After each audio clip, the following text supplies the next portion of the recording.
মানুষ আপন পাঠাপন তাহলে এখানে আমাদেরকে বলছেন যে মানুষ হচ্ছে আমাদের আপন। আর আমরা যে টাকার কথা বলি সেটা হচ্ছে পথ। তাই মানুষ যা স্বার্থ হয় পাওয়া তার ব্যর্থ। তাহলে যদি আমরা মানুষের স্বার্থ হতে পারি, মানুষকে যদি আমরা ভালোবাসতে পারি, মানুষকে যদি আমরা সেবা দিতে পারি, মানুষের অন্তরের মধ্যে আমরা যদি স্থান নিয়ে জয় করতে পারি মানুষকে, তাহলে কিন্তু আমরা সবই পাই।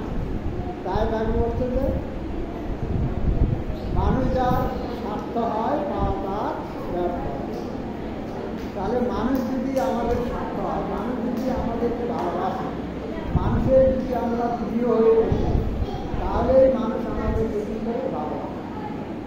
তাই আমরা মানুষকে সেবা করার জন্য তাকে এই যুগে আসছে মানুষের ভালোবাসা।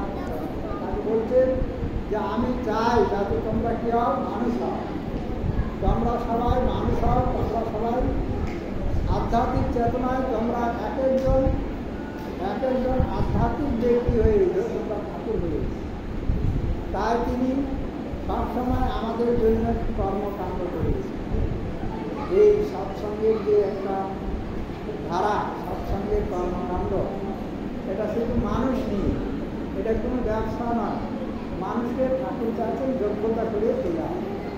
তাই তার কথায় তাকে ভালোবেসে আমরা যদি তার কথা শুনে তার কর্মকাণ্ডগুলো যদি করি, তাই বলছেন যে যজন যাজন ইষ্টভীতি করলে তাকে পাবে। যজন মানে কি? ঠাকুরের যে কথাগুলো, নাম, ধ্যান, প্রার্থনা, তপস্যা, সাধনা, ব্রত বা অধ্যয়ন, এগুলো যদি আমরা করি তাহলে কি হবে? যজন। তাই ঠাকুর বলছে এটাকে বলা হয় যজন। আর যাজন মানে কি?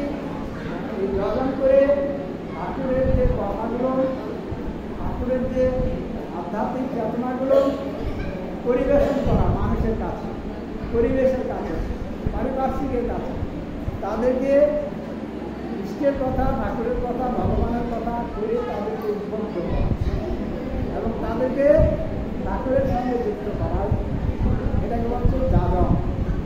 আর এই যাজনের পরে হচ্ছে কি আমাদের ইষ্ট রীতি। ইষ্ট মানে হচ্ছে মঙ্গল, যিনি মঙ্গলের জন্য প্রতীক হয়ে আমাদের ফিরে আসছেন ঠাকুর। তাই তিনি এই ইষ্টকে ভরণ করার জন্য আমরা কিন্তু প্রত্যেক দিনেই ঠাকুরকে সেবা করার উদ্দেশ্যে বা ঠাকুরকে দেওয়া।